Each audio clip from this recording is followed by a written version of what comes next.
በስመ አብ ወወልድ ወመንፈስ ቅዱስ አህዱ አምላክ አሜን። የተወደዳችሁና የተከበራችሁ ውድ የኤዶም ቲዩብ ቤተሰቦች በሀገር ውስጥም ከሀገር ውጭም ያላችሁ የእግዚአብሔር ቤተሰቦች በወደደንና እስከ ሞት ድረስ ባፈቀረን በአንድያ ልጁ በኢየሱስ ክርስቶስ ፍጹም የሰላምታ ቃል ሰላም እያልኳችሁ በዛሬው የኤዶም ቲዩብ መርሃ ግብራችን ሰኔ 12 ስለሚከበረው የገናናው መልአክ የሊቀ መላእክት ቅዱስ ሚካኤል ዓመታዊ ክብረ በዓል እንዲሁም ደግሞ ስለ ቅዱሳን መላእክት አገልግሎት መጽሐፍ ቅዱስ ምን ይላል፣ የቤተ ክርስቲያናችን አስተምህሮ ምን ይመስላል የሚለውን ለማየት እንሞክራለን።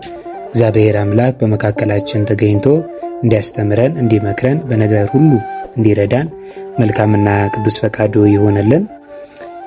ለዛሬው የትምህርታችን መነሻ ኃይለ ቃል የምናደርገው የሐዋርያት ሥራ ምዕራፍ 12 ከቁጥር 11 ላይ የሚገኘውን መጽሐፍ ቅዱሳዊ ቃል ይሆናል። ቃሉም እንዲህ ይላል። ጴጥሮስም ወደ ልቡ ተመልሶ ጌታ መልአኩን ልኮ ከሄሮድስ እጅና የአይሁድ ሕዝብ ይጠብቁት ከነበረው ሁሉ እንዳዳነኝ አሁን በእውነት አወቅኳል። እንግዲህ ቅዱስ ጴጥሮስ የእግዚአብሔርን መንግሥት በመስበኩ ስለ ክርስቶስ አምላክነት፣ ስለ ክርስቶስ አዳኝነት፣ ስለ ክርስቶስ የቤዛነት ሥራ በመመስከሩ በአይሁድ ዘንድ ይጠላ ነበረ።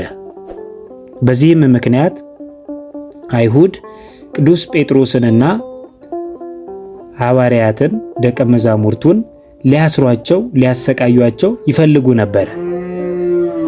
በአንድ ወቅት ቅዱስ ጴጥሮስ ስለ ክርስቶስ አምላክነት ሲሰብክ፣ ስለ ክርስቶስ አዳኝነት ሲመሰክር አግኝተው ያዙትና ወደ ወህኒ አስገቡት። በወህኒ ቤትም በሰንሰለት ታስሮ በሎሌዎችና በጭፍሮች ይጠበቅ ነበረ። ታዲያ ቅዱስ ጴጥሮስ በወህኒ ቤት ሳለ እግዚአብሔርን ከማመስገን ወደ አምላኩ ከመጸለይ ወደ ኋላ አላለም። ጌታ እግዚአብሔር ወዳጆቹን የማይተው አምላክ ነው። ወዳጆቹን የማይረሳ አምላክ ነውና ቅዱስ ጴጥሮስን ከገባበት ወህኒ ቤት ከታሰረበት ሰንሰለት ያድነው ዘንድ መልአኩን ወደ ቅዱስ ጴጥሮስ ላከ።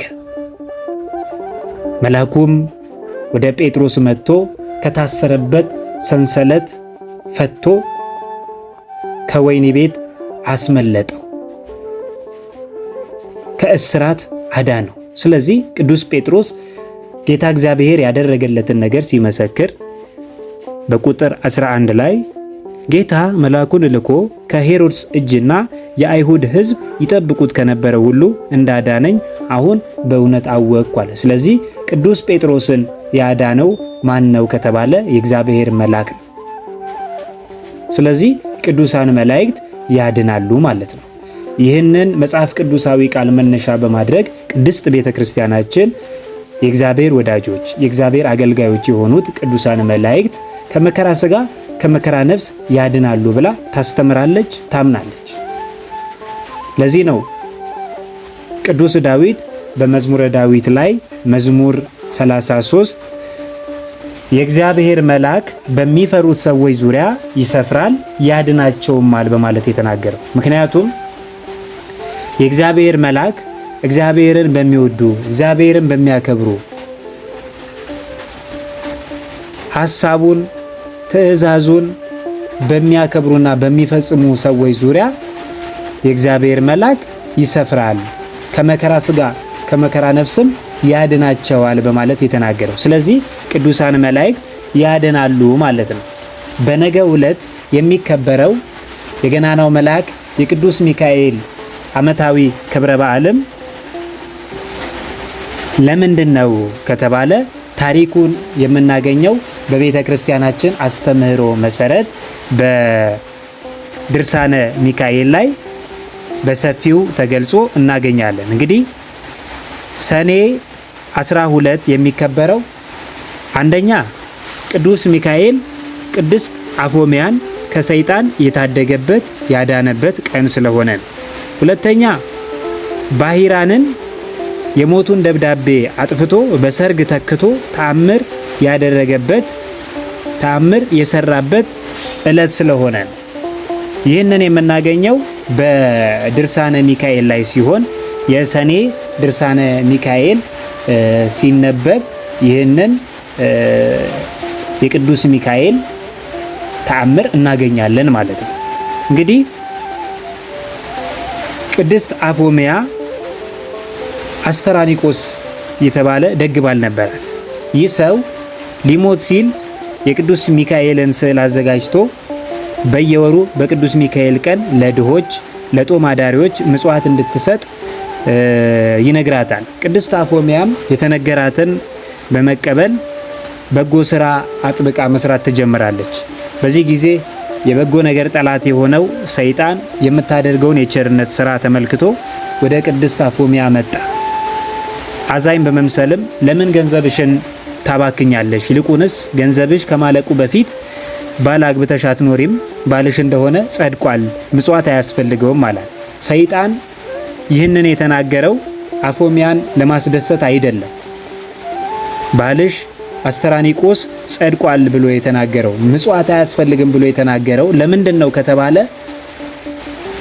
ቀድሞ አዳምና ሔዋንን እውነት ያልሆነ ነገር እውነት የሚመስል ነገር በመናገር እንዳሳታቸው ሁሉ አሁንም ቅድስት አፎሚያን ፈቃደ እግዚአብሔርን እንዳትፈጽም የጽድቅ ስራ እንዳትሰራ እና ገነት መንግስተ ሰማያትን እንዳታገኝ ለማድረግ ለማሳት ነው ይህንን የሚያደርገው። እንግዲህ ቅድስት አፎሚያም ሌላ ባል ላላገባ ከፈጣሪ ጋራ ቃል ኪዳን ገብቻለሁ አለችው። ሰይጣንም የሚያስትበት መንገድ ብዙ ነውና የጥፋትና የተንኮል መንገዱን ያመቻች ጀመረ። መነኩሴ በመምሰልም ወደ እሷ መጥቶ ሊመክራት ሞከረ። እሷ ግን እሺ አላለች። ሰይጣንም በዚህ አላበቃም። አፎሚያን ያሳምንልኛል ያለውን ሐሳብ እያመጣ ይነግራት ጀመረ። በመጨረሻም ሰይጣን የውሸት አባት ነውና ቅዱስ ሚካኤል ነኝ ብሎ መጣ። እንግዲህ ቅዱስ ጳውሎስም በሁለተኛ ቆሮንቶስ ምዕራፍ 11 ከቁጥር 14 ላይ እንደሚነግረን ሰይጣን ራሱን የብርሃን መልአክ እንዲመስል ይለውጣል ይላል። ስለዚህ ሰይጣን ቅዱስ ሚካኤልን ነኝ ብሎ ቅዱስ ሚካኤልን መስሎ መጣ። አፎሚያ ግን ቅዱስ ሚካኤል ነኝ ብሎ ቢመጣም የሚያደርገው ነገር የመላክን ማንነት የመላክን ባህር የሚያሳይ ስላልሆነ መልአክ ነው ብላ ለመቀበል አልቻለችም። ስለዚህ ለማረጋገጥ ምን አደረገች? የቅዱስ ሚካኤልን ስዕል ይዛ መጣችና በፊቱ አስቀመጠች። ያን ጊዜ ሰይጣን ፈራ፣ ደነገጠ። ስለዚህ በአፎሚያ መንፈሳዊ ቁራጥነት የተበሳጨው ሰይጣን ቅድስት አፎሚያን አንቆ ሊገላት ሲል ቅዱስ ሚካኤል ብርሃናዊ ክንፉን እያማታ በቅጽበት ደረሰላት፣ ከሰይጣንም እጅ አዳናት። ቅዱስ ሚካኤልም ቅድስት አፎሚያን ከሰይጣን እጅ ካዳናት በኋላ ብጽዕት አፎሚያ ሆይ ሄደሽ የቤትሽን ሥራ አዘጋጂ፣ ዛሬ ከዚህ ዓለም በሞት ትለያለሽ። እነሆ እግዚአብሔር ዓይን ያላየውን ጆሮ ያልሰማውን በሰው ልቡና ያልታሰበውን አዘጋጅቶልሻል ብሎ የምስራቹን ነግሯት ከሷ ተሰወረ። ቅድስት አፎሚያም የቅዱስ ሚካኤልን የበዓሉን ዝግጅት ከፈጸመች በኋላ ወደ ኤጲስቆጶሱና ወደ ካህናቱ መልእክት ላከች። እነሱም መጡ። ለነሱም ቀሪ ገንዘቧን ለድሆች ለጦም አዳሪዎች ይሰጧቸው ዘንድ አስረከበቻቸው። ከዚህ በኋላ ተነስታ ጸለየች። የከበረ መልአክ የቅዱስ ሚካኤልንም ስዕል አንስታ አቅፋ ሳመችው። ያን ጊዜም ቅድስት ነፍሷ ከስጋዋ ተለየች። ቅዱስ ሚካኤልም የከበረች ነፍሷን በብርሃናዊ ክንፉ አቅፎ ደግፎ የፈጣሪዋን መንግስት እንድትወርስ አድርጓታል። እንግዲህ በነገው ዕለት አንዱ የምናከብርበት ምክንያት ቅዱስ ሚካኤል ቅድስት አፎሚያን ከሰይጣን ያዳነበት የታደገበት ዕለት ስለሆነ ነው። እንግዲህ ቅድስት አፎሚያን የታደገ መልአክ እኔና እናንተንም እንዲታደገን መልካም ፈቃዱ ይሁንልን።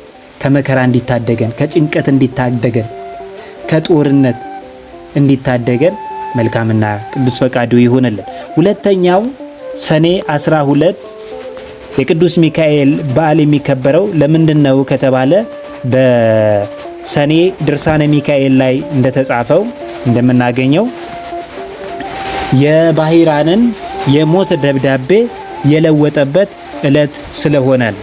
እንግዲህ ታሪኩን ባጭሩ ለማየት ያህል የሰኔ 12 የቅዱስ ሚካኤል ድርሳን በምናነብ ጊዜ ታሪኩን እናገኘዋለን። እግዚአብሔርን እጅግ አድርጎ የሚፈራ ወር በገባ በየ12ቱ ቀን የቅዱስ ሚካኤልን ዝክሩን የሚዘክር ይልቁንም በኅዳርና በሰኔ 12 ቀን በታላቅ ክብር የሚያከብር አንድ ሰው ነበረ። እግዚአብሔርን የሚፈራ ሰው ነበረ። ይህ ሰው ርኅራኄ የሌለው ጨካኝ የሆነ ጎረቤት ነበረው።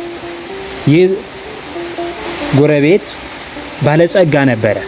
ታዲያ የቅዱስ ሚካኤልን በዓል በሚያከብርበት ጊዜ ይህ ባለጸጋ በዚህ የእግዚአብሔር ወዳጅ የቅዱስ ሚካኤል ወዳጅ ላይ ይሳለቅበት ነበር።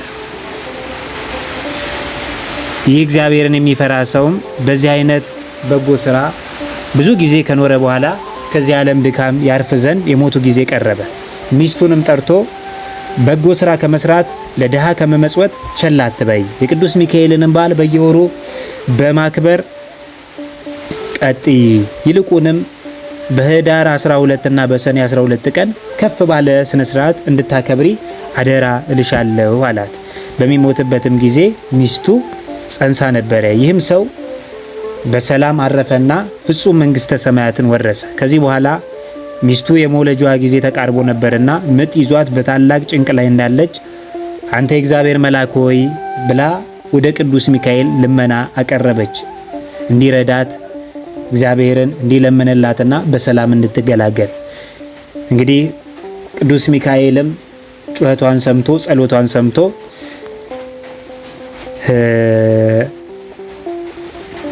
ቤቷ በብርሃን እንዲመላ አደረገ። ከጭንቋም ዳነችና መልኩ በጣም ያማረ ልጅ ወለደች። የእግዚአብሔር መልእክተኛ ቅዱስ ሚካኤልም ከሰማይ ወርዶ ያንን ሕፃን ባረከውና ቸርነት ርኅራኄ የሌለውን የዚህን ባለጸጋ ገንዘብና ሀብት እርሻውንም ሁሉ ይህ ሕፃን እንዲወርስ እግዚአብሔር አዟል አለ። ያን ጊዜ ያ ክፉ የሆነ ባለጸጋ ጎረቤታቸው በሴትዮዋ ቤት መስኮት አጠገብ ሆኖ ሁኔታውን ሁሉ ይመለከት ነበርና ይህን ነገር በሰማ ጊዜ ልቡ በታላቅ ሐዘን ተነካ። ሕፃኑንም የሚገድልበትን ምክንያት ይፈልግ ጀመር። ነገር ግን እግዚአብሔር በቅዱስ ሚካኤል ጸሎት ብላቴናውን ከክፉ ነገር ሁሉ ይጠብቀው ነበር። ብላቴናውም 10 ዓመት በሆነው ጊዜ እናቱ በጣም ችግር ጸናባት። በዚህን ጊዜ እምነት የጎደለው ያ ባለጸጋ አንቺ ችግረኛ ስለሆንሽ ይላከኝ ያገለግለኝ ዘንድ ልጅሽን ስጭኝና ምግቡንና ልብሱን ምንም ሳላጎድል ተንከባክቤ አኖረዋለሁ፣ ላንቺም 20 ወቄት ወርቅ እሰጥሻለሁ አላት። ይህንንም ባላት ጊዜ ስለ ችግሯ በጣም በመደሰት ልጇን ሰጠችውና 20ውን ወቄት ወርቅ ተቀበለች። ብላቴናውንም በወሰደ ጊዜ እንግዲህ ሐሳቤ ሁሉ ዛሬ ተፈጸመልኝ እያለ በጣም ደስታ ተሰማው። ከዚህ በኋላ በልጁ ቁመት ልክ ሳጥን አሰርቶ ሕፃኑን በሳጥን ውስጥ አግብቶ በላዩ ላይ ቆለፈበትና ሳጥኑን ወስዶ ከባህር ጨመረው። እንዲሁም የሳጥኑን ቁልፍ መክፈቻ አብሮ ወደ ባህሩ ወረወረው። ነገር ግን በእግዚአብሔር ፈቃድ ያ ሳጥን ሳይሰጥም በባህሩ ላይ እየተንሳፈፈ ከዚያች ሀገር ርቃ ወደምትገኝ የባህር ወደብ ደረሰ። በባህራው አካባቢ በጎቹን አሰማርቶ የሚጠብቅ አንድ ሰው ነበርና ያን ሳጥን ባየው ጊዜ ከባህሩ አወጣና ወደ ቤቱ ወሰደው። በቤቱም በደረሰ ጊዜ ይህን ሳጥን በምን ከፍተዋለሁ እያለ ሲያወጣ ሲያወርድ ተመልሶ ወደ ባህሩ ይሄድ ዘንድ እግዚአብሔር አሳሰበው። በሄደም ጊዜ አንድ አሳ የሚያጠምድ ሰው አገኘ። ያ በግ ጠባቂም አሳ አጥማጁን በኔ ስም መረብህን ወደ ባህር ጣልና የተሰገረው አሳ ለኔ ይሆናል፣ ዋጋውን ግን እከፍልሃለሁ አለው። አሳ አስጋሪውም እንደተነጋገሩት መረብን ከባህር ቢጥል ከመረብ ውስጥ ታላቅ አሳ ተያዘና ለሰውየው ሰጥቶት ዋጋውን ተቀበለ። እሱም ያን አሳ ከቤተሰቦቹ ጋር ጠብሶ ይበላ ዘንድ ወደ ቤቱ ሄደና የአሳውን ሆድ ቢሰነጥቀው የዚያን የሳጥን ቁልፍ መክፈቻ አገኘ። በዚያን ጊዜ ይህ መክፈቻ የዚህ ሳጥን ቁልፍ መክፈቻ መሆን አለበት ሲል አሰበና ቁልፉን ለመክፈት ቢሞክር ተከፈተ። በዚህም እየተደነቀ ሳለ ሳጥኑን ቢከፍተው ያ ክፉ ባለጸጋ ሊገድለው ያሰበውን ሕፃን በሳጥን ውስጥ አገኘው። ባየውም ጊዜ እጅግ ተደስቶ በባህር ውስጥ ስላገኘው ስሙን ባሂራን ብሎ ሰየመውና እንደ ልጁ አድርጎ ይንከባከበው ዘንድ ወሰነ። ከባሂራን ሀገር የበግ ጠባቂው አገር የ10 ቀን ጎዳና የሚያስኬድ ርቀት ነበረው እና ከብዙ ዓመት በኋላ ያ ክፉ ባለጸጋ ሰው ለንግድ ከሀገሩ ወጣ። በጉዞም ላይ ሳለ ፀሐይ ስትገባ ከዚያ የበግ ጠባቂው ቤት ዘንድ ደረሰ። በግ ጠባቂውንም ወንድሜ ሆይ በአንተ ዘንድ የማድርበት ቢኖር ታሳድረኝ ዘንድ እለምንሃለሁ፣ ኪራዩንም እከፍልሃለሁ ብሎ ጠየቀውና ያ የበግ ጠባቂ ወደ ቤቱ አስገባው። ባለጸጋውም ገብቶ ጥቂት ካረፈ በኋላ በግ ጠባቂው ያን ብላቴና ባሂራን ብሎ ሲጠራው በሰማ ጊዜ ልጅህ ነውን ብሎ ጠየቀው። በግ ጠባቂውም አዎን፣ ይህ አሁን ጎልማሳ ሆኖ የምታየው ወጣት ገና ሕፃን ሆኖ ሳለ በሳጥን ተከቶ ከባህር ውስጥ ተጥሎ አግኝቼው ወስጄ አሳድጌዋለሁና ልጄ ነው አለ። ባለጸጋውም ይህንን ነገር በሰማ ጊዜ ፈጽሞ ደነገጠ። ይገድለውም ዘንድ ፈልጎ በባህር ውስጥ የጣለው ሕፃን መሆኑንም አወቀ። በበነጋውም መንገዱን ለመሄድ ሲዘጋጅ ልዩ ልዩ ምክንያት በመፍጠር በግ ጠባቂውን ወንድሜ ሆይ አንድ የማስቸግር ጉዳይ አለኝ፣ ይኸውም በቤቴ የረሳሁት ነገር ስላለ ወደ ሀገሬ ሄዶ መልእክት ያደርስልኝ ዘንድ ይህን ብላቴና እንድትሰጠኝ ነው። የድካሙንም ዋጋ 20 ወቄት ወርቅ እከፍልሃለሁ አለ። ያም በግ ጠባቂ ስለ ወርቁ ስጦታ ደስ በመሰኘት ያን ጎልማሳ ጠርቶ ልጄ ባሂራን ሆይ ይህ ክቡር ሰው ለስራ ጉዳይ ወደ ቤቱ ሊልክህ ይፈልጋልና መልእክቱን አድርስለት፣ እግዚአብሔር በሰላም ያግባ ሲል ጠየቀው። ልጁም እሺ መልካም ነው አባቴ ሆይ ያዘዝከኝን ሁሉ ለመፈጸም ዝግጁ ነኝ አለው።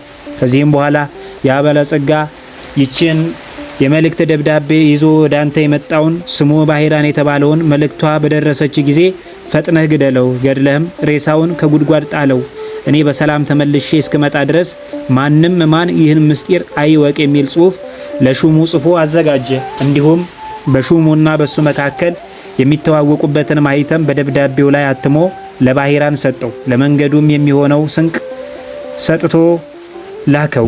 እሱም መልእክቱን ለማድረስ በሚጓዝበት ጊዜ ከቦታው ለመድረስ የአንዲት ቀን መንገድ ሲቀረው እነሆ ክቡር የሚሆን የመላእክት አለቃ ቅዱስ ሚካኤል በንጉሥ ጭፍራ አምሳል በፈረስ ተቀምጦ ወደሱ ደረሰና ወዴት እንደሚሄድ ጠየቀው። ባሂራንም ከአንድ ባለጸጋ ሰው የተጻፈ ደብዳቤ ይዤ እሱን ለማድረስ ወደ እሱ ሀገር እሄዳለሁ አለው። ንዑድ ክቡር የሚሆን ቅዱስ ሚካኤልም እስኪ የመልእክቱን ደብዳቤ ያሳየኝ ባለው ጊዜ ከግርማው የተነሳ ፈርቶ ሰጠው። መልአኩም ደብዳቤው ላይ የተጻፈውን መልእክተ ሞት ደምስሶ ከኔ ከባለጸጋ የተጻፈ ይህን መልእክት ይዞ ለመጣ ሰው ልጄን አጋቡት፣ በዱር የተሰማራውን ከብቴን፣ በቤት ያለውን ሀብቴን፣ በጠቅላላው የሚንቀሳቀስና የማይንቀሳቀስ ንብረቴን በሙሉ አውርሼዋለሁና እኔ እስክመጣ ድረስ አትጠብቁ። በሄድኩበት ሀገር የምቆይበት ጉዳይ አለኝና በቤቴና በንብረቴ ላይ ሙሉ ስልጣን ሰጥቼዋለሁና የወደደውን ያደርግ ዘንድ አትከልክሉት። ስለዚህም በእኔና በአንተ መካከል የምንተዋወቅበትን ምልክት አድርጌበታለሁ የሚል ጽሑፍ ጽፎ ሰጠውና እንግዲህ ወደ ባለጸጋው ቤት ሂድና ይህን መልእክት አድርስ። ነገሩ እንዳይገለጽብህ ከኔ ጋራ መገናኘታችንንና የመልእክቱን ጽሑፍ እንደለወጥኩልህ ለማንም አትንገር ሲል አስጠነቀቀው። ባሂራንም እሺ ጌታዬ እንዳዘዝክኝ አደርጋለሁ ብሎ ጉዞውን ቀጠለ። የዚያን የባለጸጋ ቤት እየጠየቀ ከደረሰበት በኋላ ደብዳቤውን ለሹሙ ሰጠው። ያም ሹም ደብዳቤውን ተቀብሎ ሲያነብ የታተመበት ማህተም እውነተኛ መሆኑን ካረጋገጠ በኋላ እግዚአብሔር እንዳዘዘው በቤተ ክርስቲያን ደንብ የባለጸጋውን ልጅ በተክሊል አጋባው። የሰርጉንም በዓል እስከ 40 ቀን ድረስ በታላቅ ደስታ አከበሩ። ከሰርጉም በዓል ፍጻሜ በኋላ ያ ባለጸጋ ሰው ከሄደበት ሀገሩ ወደ ሀገሩ ተመልሶ ገባና በቤቱ አካባቢ ሲደርስ የደስታና የዘፈን ድምፅ ስለሰማ ይህ የምሰማው ድምፅ ምንድን ነው ሲል ጠየቀ። ሰዎቹም ባሂራን የተባለ ጎበዝ ካንተ ዘንድ ልጄ እንዳሩለት የሚል ትእዛዝ አምጥቶ ልጅህን አግብቶ በሰርጉ ምክንያት ይዘፍናሉ፣ ይደሰታሉ። እነሆ እየበሉና እየጠጡ በቀንና በሌሊት እየዘፈኑ ሲደሰቱ 40 ቀን ሆኗቸዋል። በመልእክትም እንዳዘዝከው ገንዘብህን፣ የወንድና የሴት ባሮችህን፣ በጠቅላላው የሚንቀሳቀስና የማይንቀሳቀስ ንብረትን ሁሉ በሙሉ አስረክበውታል አሉት። ያም ባለጸጋ ይህን ቃል በሰማ ጊዜ ከድንጋጤው የተነሳ በታላቅ ቃል በመጮህ ከመሬት ላይ ተከስክሶ ሞተና ነፍሱን አጋንንት ተረክበው ወደ ሲኦል አወረዷት። ከዚህ በኋላ ባሂራን የተባለ ያጎልማሳ የቅዱስ ሚካኤልን በዓል በየወሩ እያከበረ ዝክሩን እያዘከረ ይኖር ጀመረ። በዚህን ጊዜ በጉዞ ላይ ሳለ ተገልጾለት የሞቱን መልእክት ወደ ሕይወት የለወጠለት ቅዱስ ሚካኤል እንደሆነም አወቀ፣ ተረዳ። እንግዲህ ንዑድ ክቡር የሚሆን የመላእክት ሁሉ አለቃ ቅዱስ ሚካኤል ያደረገው ታምር ሊቆጥሩት የማይቻል ነው። ብዙ ስለሆነ በእኛም ላይ በየዕለቱ በጠባቂነቱ በተራዳኢነቱ ያገለግለናል። የሞት ደብዳቤ የቀየረ የኔና የናንተን የሞት ታሪክ የሞት ደብዳቤ እንዲቀይር መልካምና ቅዱስ ፈቃዱ ይሁንልን። ሀገራችንን ሕዝባችንን እንዲጠብቅልን ቅዱስ ሚካኤል በምልጃው ከክፉ ነገር ሁሉ እንዲሰውረን አማላጅነቱ እንዳይለየን መልካምና ቅዱስ ፈቃዱ ይሁንልን። ስለነበረን ጊዜ ሁሉ የአምላካችን እግዚአብሔር ስም የተመሰገነ ይሁን። ያስተማረን በነገር ሁሉ የረዳን ቅዱስ እግዚአብሔር ስሙ ይክበር ይመስገን። ወስብሐት ለእግዚአብሔር።